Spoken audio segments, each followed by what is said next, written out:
Hola, ¿qué tal a todos? Sean bienvenidos a Universo Radial, haciendo la primera entrega de la actividad número 1 de la clase de producción sonora a cargo del profesor Marco Fidel Yucumá.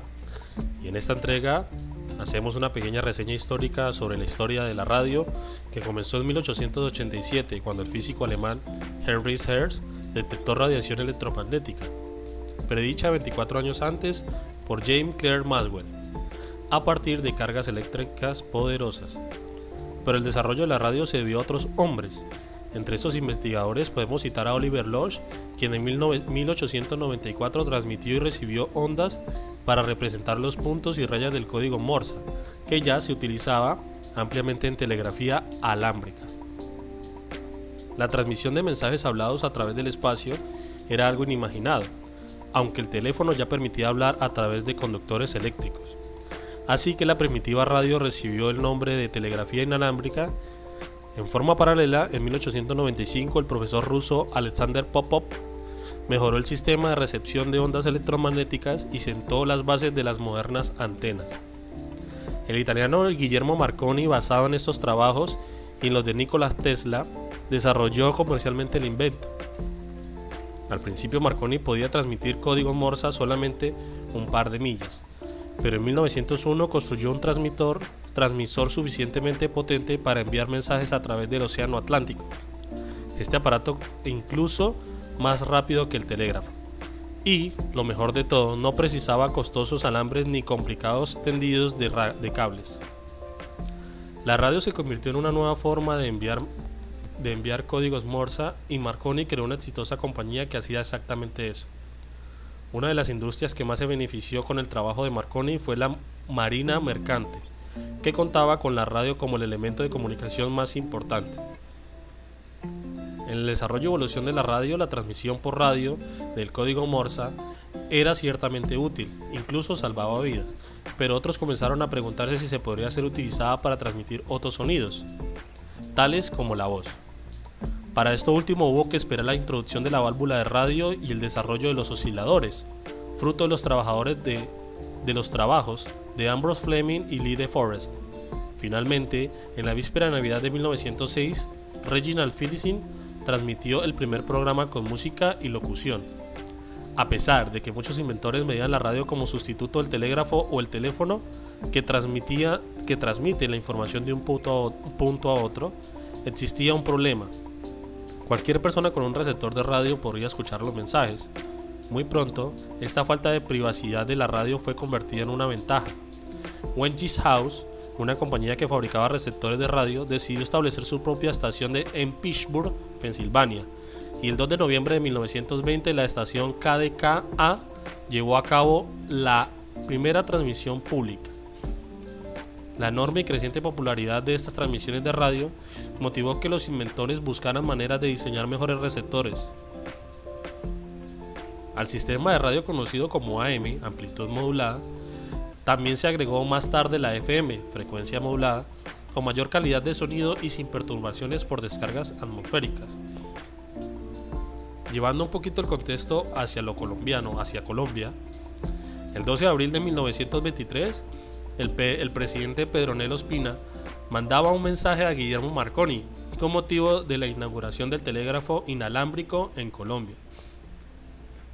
Me es singularmente grato presentar a usted un saludo efusivo en esta ocasión, así como mis congratulaciones muy sinceras y mis votos fervientes, porque el adelanto que desde hoy va a gozar y aprovechar Colombia y que la humanidad le debe al soberano genio de usted, sea prenda de mejoramiento moral y material para el desarrollo colombiano, que se despierta las esperanzas propias de una vida de esfuerzo y de conciencia de sus potencialidades y de sus responsabilidades, dijo Pedronel a Marconi.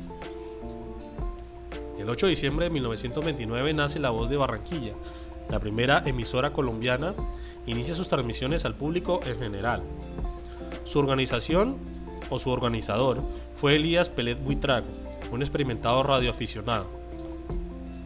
Entre pioneros de la radio se encuentra a Manuel Gaitán de La Voz de la Víctor, Hernando Bernal Andrade de Radio Santa Fe, Gustavo Sorzano y Francisco Bueno en Bucaramanga, Antonio y Rafael Fuentes en Cartagena y a los hermanos Alford, fundadores de Columbia Broadcasting.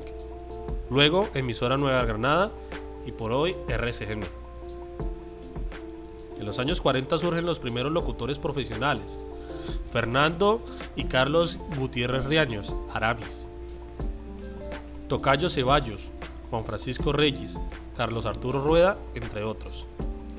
Ante la conformación de los primeros enlaces se desarrollaron las primeras cadenas radiodifusión: Caracol, por Fernando Londoño Henao, Todelar, Bernardo Tobón de la Roche, y RCN, los hermanos Roberto y Enrique Ramírez. 9 momentos que marcaron en la historia de la radio en Colombia fue y uno de ellos, la primera emisora oficial, la HJN.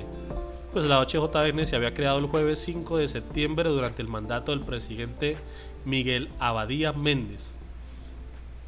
Como segundo momento, La Voz de Barranquilla fue la primera emisora comercial que operó dentro del país. Como tercer momento, los primeros informativos. Desde el inicio de la radio, la audiencia tuvo la oportunidad de informarse, en un principio a través de radioperiódicos, que consistían en el uso de micrófonos para la lectura de las noticias presentadas por la prensa escrita.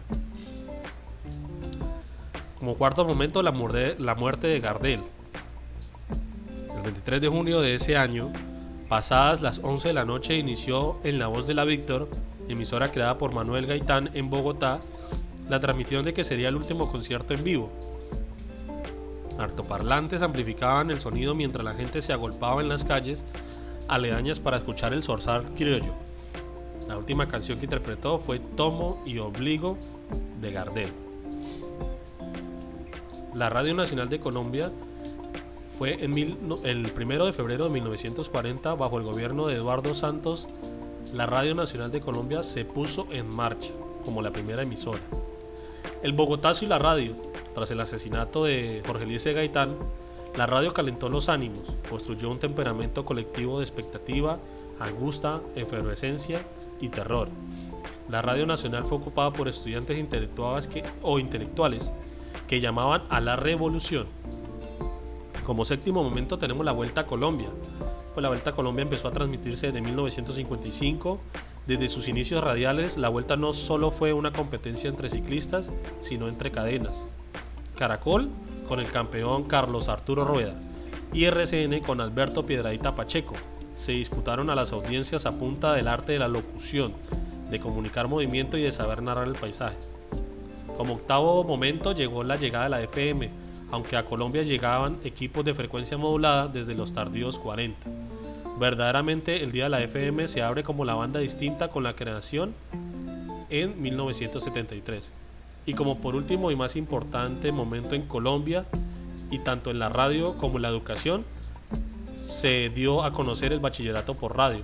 A principios de la década de 1970 se puso en marcha un ambicioso proyecto que buscó aliviar los problemas de cobertura en la educación secundaria en Colombia y decidió hacerse el bachillerato por radio. Agradecemos la atención prestada por ustedes. Si quieren tener una próxima emisión, por favor déjenlo saber en nuestros comentarios. Quien les habló, Arle Fernando Mosquera Bastidas, para la clase de producción sonora.